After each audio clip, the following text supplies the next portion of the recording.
The Democrats have to do two things at once. They have to do the impeachment in a thoughtful, deliberative, serious way. Yes.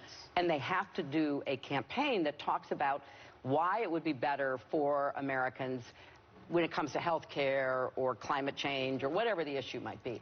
So that's a difficult balancing act, but it has to be done. And I know everybody's trying the best they know to actually get that done. Well, you're sitting at a table in good company. Megyn, myself, we've all lost presidential campaigns. My family didn't get nearly as far as yours did, but we all sat there the next day thinking, coulda, woulda, shoulda. Oh. Right? And I know that you've probably had many mornings where you wake up, and this book is all about being gutsy as women. And part of being gutsy is looking back and realizing what I could have done differently. Right. When you look back on your campaign and what Democrats today might do differently, what goes through your mind? What do you wish you had done differently in that moment? Well, I wrote a whole book about it because it was devastating.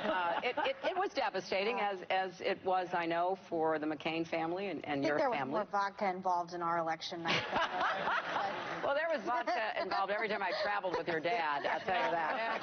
But you know, what happens on the road stays on the road. He used to say that you were a blast. And he loved traveling with you. And he my dad said the same thing about you, actually. He said he loved I want to hear these. I got all the good stuff. But you know, I think that goes partly to Abby's question. Yeah. You know, I'm a serious person, but I'm also a fun person. But I think I probably came across as too serious and too, you know, I really believed that my job, especially as a woman and the first woman to go as far as I did, that I had to help people feel good about a woman in the Oval Office, a woman commander-in-chief.